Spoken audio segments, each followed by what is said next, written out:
स्वागत है आज के इस डीप डाइव में। आज हम एक ऐसे विरोधाभास पर बात करने वाले हैं जिसने हमारी मॉडर्न लाइफ को पूरी तरह से जकड़ लिया है। हम एक ऐसे दौर में जी रहे हैं जहां जानकारी की बाढ़ यानी इंफॉर्मेशन ओवरलोड। हाँ, जो अब कोई एक्सेप्शन नहीं रहा है। बिल्कुल, ये अब नियम बन चुका है। हर दिन अनगिनत ईमेल्स, नोटिफिकेशंस और नए अपॉर्चुनिटीज हमारे ध्यान की मांग करते हैं। हम हर मीटिंग में बैठना चाहते हैं, हर प्रोजेक्ट का हिस्सा बनना चाहते हैं और हर नई ट्रेंड को आजमाना चाहते हैं। सही कहा। लेकिन इसका फाइनल रिजल्ट क्या होता है? हम बहुत ज्यादा बिजी तो हो जाते हैं, लेकिन हमारी असली अचीवमेंट लगभग 0 के बराबर होती है। 0। हम बस गोल गोल घूम रहे होते हैं। हाँ, तो आज के इस गहरे विश्लेषण का मुख्य स्रोत है ग्रेग मैक्योन की बेहद प्रभावशाली किताब एसेंशियलिज्म। हमारा मिशन ये समझना है कि कैसे हम अनावश्यक चीजों को, जिन्हें ऑथर ट्रिवियल मैनी कहते हैं, पीछे छोड़कर केवल उन चुनिंदा चीजों पर अपना पूरा ध्यान लगा सकते हैं जो सच में सबसे ज्यादा जरूरी हैं। यानी vital few. Exactly, vital few. ठीक है, चलिए इसे विस्तार से समझते हैं। इस पूरी विचारधारा का मुख्य मंत्र है कम लेकिन बेहतर। Less but better. हाँ, लेस बट बेटर। और ये कोई टाइम मैनेजमेंट की तकनीक नहीं है, बल्कि ये जिंदगी जीने का एक पूरा नजरिया है। मैं चाहूंगी कि हम इस अंतर को थोड़ा साफ करें। बिल्कुल, ये बहुत जरूरी पॉइंट है। टाइम मैनेजमेंट और एसेंशियलिज्म के बीच का जो फर्क है, मतलब टाइम मैनेजमेंट हमें बस ये सिखाता है कि हम अपने सीमित समय में ज्यादा से ज्यादा काम कैसे ठूस सकते हैं। ये पूरी तरह से एफिशिएंसी के बारे में है कि बस टिक मार्क लगाते जाओ। हाँ, लेकिन मैक्योन की ये किताब हमें रुककर ये सोचने पर मजबूर करती है कि क्या वो काम सिरे से करने लायक है भी या नहीं। ये एक ऐसा माइंडसेट है जो हमें ये स्वीकार करने की आज़ादी देता है कि हमारी ऊर्जा और समय लिमिट में है, अनलिमिटेड नहीं है। बिल्कुल नहीं। दुनिया में लगभग हर चीज़ बस एक शोर है, एक नॉइज़ है। असल में बहुत ही कम चीज़ें हैं जो वास्तव में मायने रखती हैं। एक नॉन एसेंशियलिस्ट व्यक्ति हर अवसर को देखकर बिना सोचे समझे हामी भर देता है। वो बस हाँ बोल देता है। हाँ, जबकि एक एसेंशियलिस्ट रुकता है, गहराई से विचार करता है और ये तय करता है कि क्या ये काम सच में उसके समय का सबसे बेहतरीन उपयोग है। ये लेस बट बेटर वाली मानसिकता कैसे काम करती है, इसे डिजाइन की दुनिया के एक बहुत ही क्लासिक उदाहरण से समझा जा सकता है। 20वीं सदी के मध्य में जब रिकॉर्ड प्लेयर्स का चलन बढ़ा था, तो वे बहुत भारी भरकम हुआ करते थे। भारी लकड़ी के फर्नीचर जैसे। बिल्कुल। कंपनियों का मानना था कि अगर किसी चीज की कीमत ज्यादा रखनी है तो उसमें बहुत सारा मटेरियल होना चाहिए। भारी लकड़ी के ढक्कन होते थे। फिर एंट्री होती है डाइटर रैम्स की, जो बाद में ब्रॉन कंपनी के लेजेंडरी लीड डिजाइनर बने। बहुत बड़ा नाम है डिजाइन में। हाँ, और जब 24 साल के डाइटर को एक नया रिकॉर्ड प्लेयर डिजाइन करने का काम मिला, तो उन्होंने कुछ नया जोड़ने के बजाय घटाने का फैसला किया। सबट्रैक्ट कर दिया। हाँ, उन्होंने उस भारी लकड़ी के ढक्कन को पूरी तरह से हटा दिया और उसकी जगह एक साफ ट्रांसपेरेंट प्लास्टिक का कवर लगा दिया। उन्होंने हर उस चीज को निकाल दिया जो संगीत सुनने के मूल अनुभव में कोई वैल्यू नहीं जोड़ रही थी। और मजेदार बात यह है कि उस समय ये डिजाइन इतना क्रांतिकारी और अलग था कि कंपनी मैनेजमेंट को पसीने आ गए थे। उन्हें लगा कि कोई ग्राहक इतने साधारण दिखने वाले प्रोडक्ट के लिए पैसे क्यों देगा, क्योंकि इंसानी साइकोलॉजी ही ऐसी है। बिल्कुल, हमें लगता है मोर इज बेटर। हम फीचर्स जोड़कर वैल्यू बढ़ाना चाहते हैं। लकड़ी का ढक्कन हटाना केवल एक डिजाइन चॉइस नहीं थी, बल्कि ये अनावश्यक को हटाने का एक बहुत बड़ा रिस्क था। लेकिन उसी डिजाइन ने इंडस्ट्री का स्टैंडर्ड बदल दिया। हाँ, आखिरकार उसी ने पूरे उद्योग के लिए एक नया स्टैंडर्ड सेट कर दिया। डाइटर रैम्स ने अपने इस डिजाइन सिद्धांत को 3 जर्मन शब्दों में पिरोया था। वेनिगा aber besser, जिसका सटीक अनुवाद है कम लेकिन बेहतर। यह सिर्फ डिजाइन का नियम नहीं है, ये एसेंशियलिज्म की असली परिभाषा है। इस कंसेप्ट को और गहराई से विजुअलाइज करने के लिए किताब में एक बहुत ही बेहतरीन डायग्राम है। अगर हम अपनी कुल ऊर्जा को एक एक वृत्त या सर्कल के रूप में देखें, तो एक नॉन एसेंशियलिस्ट व्यक्ति की ऊर्जा उस सर्कल से बाहर की तरफ लाखों अलग अलग दिशाओं में छोटी छोटी तीरों के रूप में बटी होती है। छोटी छोटे एरोज। हाँ, वो हर दिशा में सिर्फ 1 मिलीमीटर की ही प्रोग्रेस कर पाता है।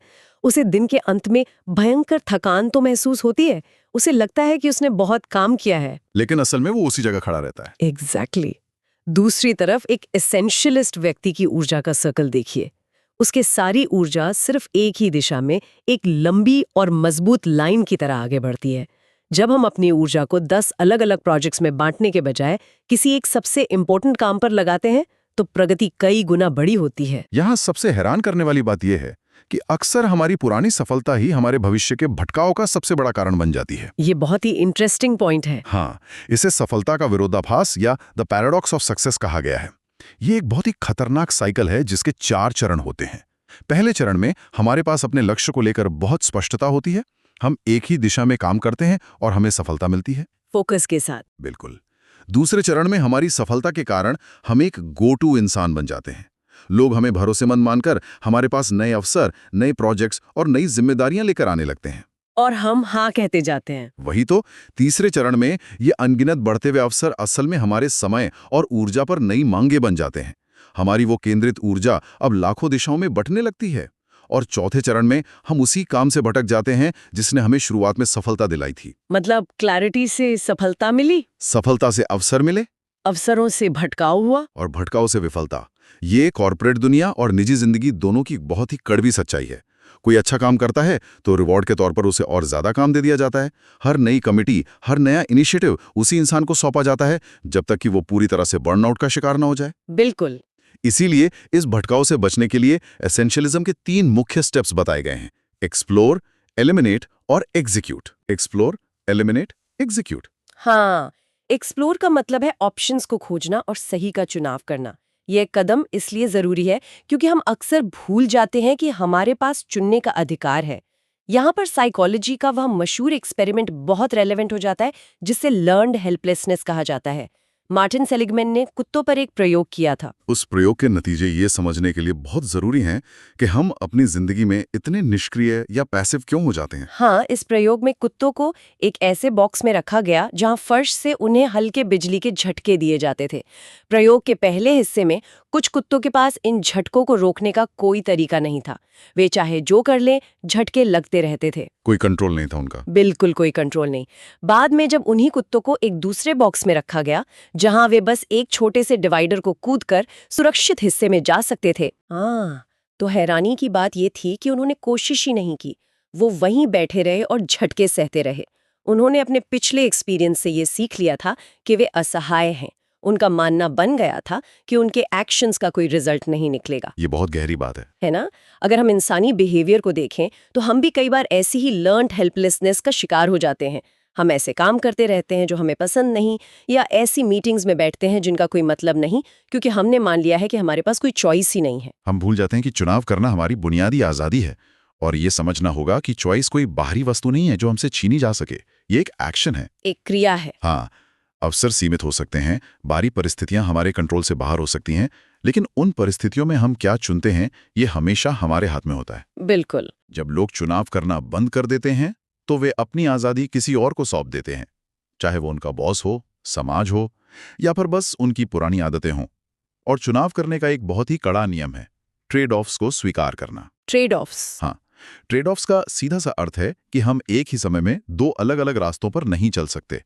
अगर हम एक चीज को हाँ कह रहे हैं तो हमें कंपलसरी रूप से दूसरी चीज को ना कहना ही पड़ेगा।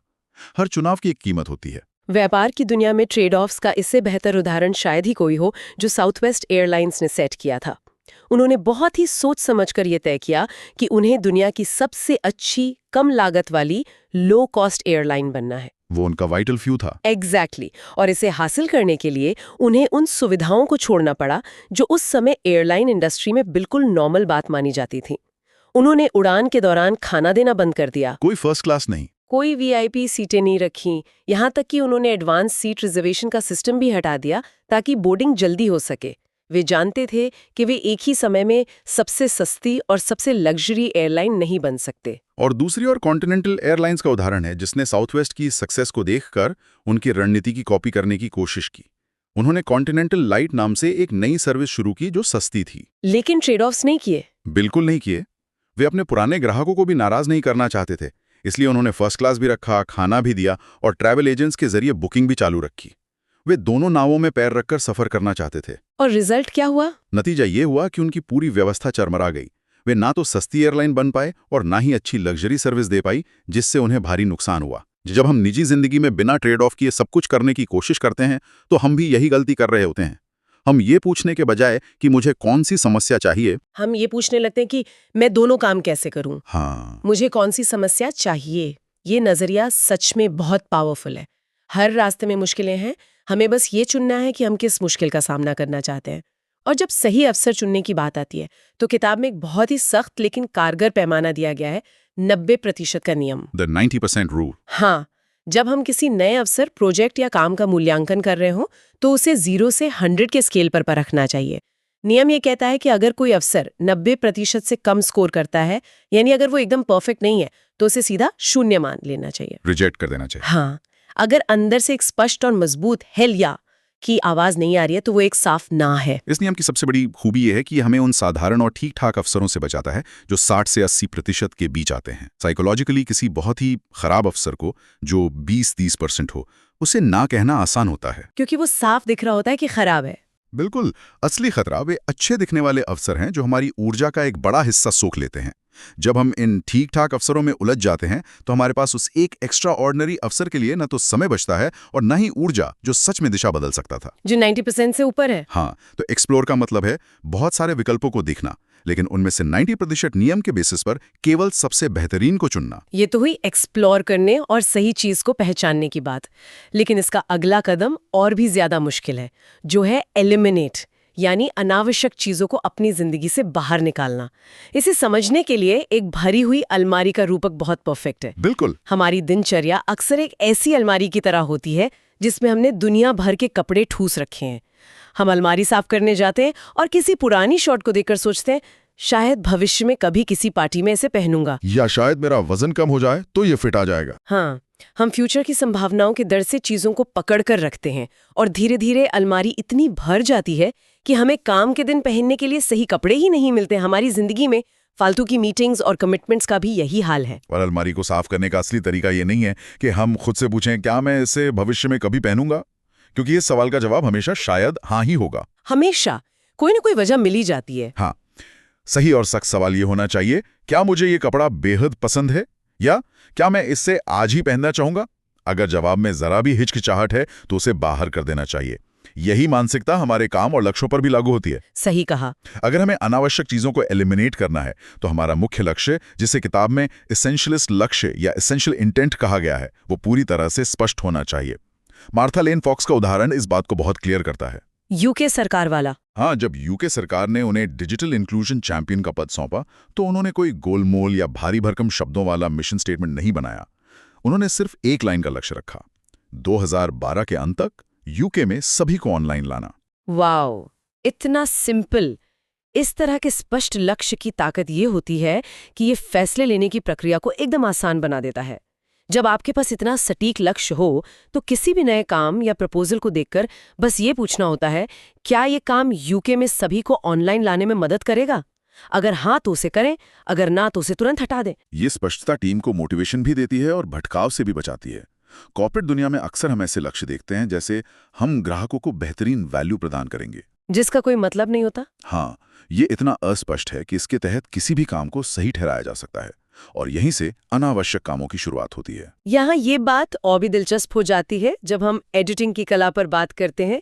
हम आमतौर पर सोचते हैं कि किसी चीज को बेहतर बनाने का मतलब है उसमें कुछ नया जोड़ना, नए फीचर्स, नए नियम या नए स्टेप्स एडिशन करना। हाँ, लेकिन एक एसेंशियलिस्ट की नज़र में सुधार का मतलब हमेशा फालतू चीज़ों को हटाना या सब्ट्रैक्ट करना होता है। एक ऑस्कर विनर फिल्म एडिटर की तरह, जिसका काम बेहतरीन सीन्स जोड़ना नहीं बल्कि उन सभी सीन्स को बेरहमी से काट देना है जो मुख्य कहानी को आगे नहीं बढ़ा रहे। सही बात है। हमें भी अपनी जिंदगी की कहानी से उन एक्टिविटीज को एडिट कर देना चाहिए जो हमारे एसेंशियलिस्ट लक्ष्य में कोई योगदान नहीं दे रही हैं। लेकिन ये एडिटिंग या लोगों को ना कहना कोई आसान काम नहीं है। इंसान एक सोशल प्राणी है और हम किसी को निराश नहीं करना चाहते। हम अक्सर सामाजिक दबाव या बस ऑकवर्ड होने के डर से उन चीजों के लिए हाँ कह देते हैं जिन्हें हम करना ही नहीं चाहते। ये हम सबके साथ होता है। इसी पीटर ड्रकर, जो कि एक महान मैनेजमेंट थिंकर थे, उनका एक किस्सा बहुत प्रासंगिक है। उन्हें एक बार किसी ने एक बहुत ही महत्वपूर्ण प्रोजेक्ट में रचनात्मक योगदान देने के लिए इन्वाइट किया था। अच्छा। ये कोई ऐसा काम नहीं था जिसे वो कर नहीं सकते थे, लेकिन ड्रकर ने उस निमंत्रण को एक बेहद विनम्र पत्र के साथ ठुकरा दिया। उन्होंने लिखा कि उनकी असल प्रोडक्टिविटी दूसरों के कामों में समय बिताने में नहीं है, बल्कि अपने उस काम को पूरे फोकस के साथ करने में है जिसके लिए वो बने हैं। ना कहना उस पल के लिए बहुत अनकंफर्टेबल महसूस हो सकता है। कोई हमसे मदद मांगता है और हम मना कर देते हैं तो कुछ मिनटों के लिए बुरा लगता है, लेकिन अगर हम दबाव में आकर हाँ कह दें तो हम हफ्तों या महीनों तक उस काम के बोझ तले दबे रहते हैं। हाँ, और खुद पर गुस्सा करते हैं। विनम्रता से लेकिन दृढ़ता से ना कहना यानी एक ग्रेसफुल नो एक कला है जो थोड़े समय का दर्द देती है, लेकिन लॉन्ग टर्म में ये लोगों की नज़रों में आपका सम्मान बढ़ाती है, क्योंकि लोग समझ जाते हैं कि आपके समय की एक कीमत है। अगर हम इसे बड़े नजरिए से जोड़कर देखें तो जब हम सही अवसरों को पहचान लेते हैं और अनावश्यक चीजों को अपनी जिंदगी से एडिट कर देते हैं, तब हम तीसरे और अंतिम चरण में प्रवेश करते हैं, एग्जीक्यूट यानी काम को अंजाम तक पहुंचाना। एग्जीक्यूशन। हाँ, एक नॉन एसेंशियलिस्ट व्यक्ति किसी काम को पूरा करने के लिए केवल अपनी मेहनत बढ़ा देता है। वह चीजों को जबरदस्ती पुश करने की कोशिश करता है। वह सोचता है कि अगर मैं रात में कम सोऊं और ज्यादा काम करूं तो रिजल्ट बेहतर होंगे। द गोल नामक मशहूर बिजनेस नॉवेल का एक किस्सा इस मानसिकता को तोड़ने के लिए बहुत ही शानदार है। इस कहानी में एलेक्स रोगो नाम का एक प्लांट मैनेजर है जो अपने डूबते हुए कारखाने को बचाने की कोशिश कर रहा है। वो प्रोडक्शन बढ़ाने के लिए हर मशीन को तेज चलाने की कोशिश कर रहा है, लेकिन कोई फायदा नहीं हो रहा। क्योंकि असली प्रॉब्लम मशीन की स्पीड नहीं थी। एग्जैक्टली। फिर एक दिन वो बच्चों के एक ग्रुप के साथ जंगल में हाइकिंग पर जाता है। वो नोटिस करता है कि बच्चों की पूरी लाइन की गति असल में उस एक बच्चे पर डिपेंड करती है जो सबसे धीमी गति से चल रहा है, जिसे कहानी में स्लोएस्ट हाइकर कहा गया है। बॉटलनेक। हाँ, आप चाहे आगे वाले बच्चों को कितना भी तेज चलने को कहें, पूरी लाइन आगे नहीं बढ़ सकती जब तक कि वो सबसे धीमा बच्चा तेज ना चले। और उस धीमी गति वाले बच्चे की स्पीड बढ़ाने का तरीका ये नहीं है कि आप उस पर चिल्लाएं या उसे और मेहनत करने को कहें। एलेक्स ने जो किया वो बहुत ही लॉजिकल था। उसने उस सबसे धीमे चलने वाले बच्चे को पूरी लाइन के सबसे आगे खड़ा कर दिया और उसके भारी बैग का वजन निकालकर बाकी बच्चों में बांट दिया। बिल्कुल, इससे पूरी लाइन की गति अपने आप बढ़ गई। एलेक्स को समझ आ जाता है कि उसके कारखाने में भी यही हो रहा है। उसे हर मशीन की गति नहीं बढ़ानी है, उसे सिर्फ उस एक मशीन या प्रोसेस को खोजना है जो सबसे धीमा है, जो पूरे सिस्टम के लिए एक रुकावट या कंस्ट्रेंट बना हुआ है। बिल्कुल इसी तरह एक एसेंशियलिस्ट जब किसी लक्ष्य को एग्जीक्यूट करना चाहता है तो वो मेहनत बढ़ाने के बजाय पूछता है, मेरे और मेरे लक्ष्य के बीच सबसे बड़ी रुकावट क्या है, और फिर वो अपना सारा ध्यान उस रुकावट को हटाने में लगाता है। घर्षण कम करना। हाँ, घर्षण या फ्रिक्शन को कम करना जबरदस्ती धक्का लगाने से कहीं ज्यादा इफेक्टिव है। घर्षण कम करने का और काम को आसान बनाने का एक और सबसे बड़ा हथियार है रूटीन यानी दिनचर्या। ड्यूकी यूनिवर्सिटी की एक बहुत ही इंपॉर्टेंट रिसर्च है जो बताती है कि हमारे दिन भर के लगभग 40% फैसले अचेतन या अनकॉन्शियस रूप से लिए जाते हैं। 40%? ये बहुत बड़ा नंबर है ना? यानी हम बिना सोचे समझे अपनी पुरानी आदतों के अनुसार काम करते हैं। जब हम किसी काम को बार बार करते हैं तो हमारे दिमाग को ऊर्जा खर्च नहीं करनी पड़ती। एक नॉन एसेंशियलिस्ट अपनी बुरी आदतों को डिफॉल्ट बना लेता है, लेकिन एक एसेंशियलिस्ट अपने सबसे जरूरी कामों को एक रूटीन में ढाल लेता है। ये बहुत अहम बात है, क्योंकि विल पावर यानी इच्छा शक्ति एक लिमिटेड रिसोर्स है। अगर हम हर रोज सुबह उठकर ये तय करने में अपनी विल पावर खर्च करेंगे कि हमें आज क्या करना है और क्या नहीं, तो दिन के बीच तक आते आते हम मेंटली थक जाएंगे। Decision fatigue. हाँ, डिसीजन फटीग। लेकिन अगर हम जरूरी कामों को एक सिस्टम या रूटीन में बांध लें तो हमें हर दिन उन्हें करने के लिए संघर्ष नहीं करना पड़ेगा। काम एक नेचुरल फ्लो में होने लगेगा। शुरुआत में किसी भी रूटीन को सेट करने में थोड़ी मानसिक ऊर्जा लगती है, लेकिन एक बार जब वो सिस्टम बन जाता है तो सबसे महत्वपूर्ण काम बिना किसी रुकावट के अनकॉन्शियसली पूरे होने लगते हैं। यही एसेंशियलिज्म का पीक है, जहां सही काम करना सबसे आसान काम बन जाए। तो इस सब का असल मतलब क्या है?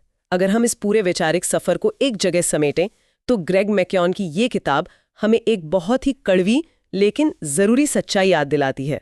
हमारी ऊर्जा, हमारा ध्यान और हमारा समय इस ब्रह्मांड के सबसे कीमती संसाधन है। बिल्कुल। हम सब कुछ नहीं कर सकते और हमें सब कुछ करने का भ्रम पालना भी नहीं चाहिए। हमें एक्सप्लोर करके 90% के कड़े नियम से उन कुछ वाइटल फ्यू अवसरों को पहचानना है, फिर एलिमिनेट के जरिए उस अनावश्यक शोर को, उन ट्रिवियल मेनी चीजों को विनम्रता से ना कहकर हटाना है जो सिर्फ हमारा समय चूस रही हैं। और आखिर में एग्जीक्यूट। हाँ, एग्जीक्यूट के सिद्धांत से रुकावटों को हटाकर और सही रूटीन बनाकर अपने सबसे जरूरी लक्ष्यों को बिना किसी घर्षण के हासिल करना है। ये सच में एक ऐसा माइंडसेट है जो शोर शराबे वाली इस दुनिया में आजादी का एहसास कराता है।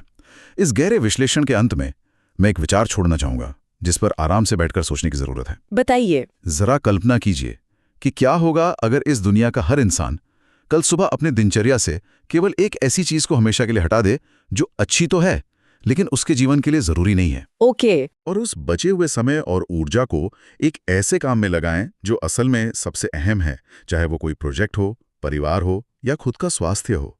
सोचिए, एक छोटे से ना और एक सही हाँ से ये दुनिया किस हद तक कितनी तेजी से बदल जाएगी। ये वाकई एक ऐसा सवाल है जो हमें अपने कैलेंडर और अपनी प्रायोरिटीज को एक बिल्कुल नई नज़र से देखने पर मजबूर कर देता है। शायद असली सफलता वो नहीं है कि हमने कितना कुछ हासिल किया, बल्कि वो है कि हमने किन फालतू चीज़ों को छोड़ने की हिम्मत दिखाई। इसी विचार के साथ हम आज के इस डीप डाइव को यहीं विराम देते हैं। हमें उम्मीद है कि इस चर्चा से हम सभी को कम लेकिन बेहतर के इस पावरफुल सिद्धांत को अपने जीवन में उतारने की प्रेरणा मिलेगी।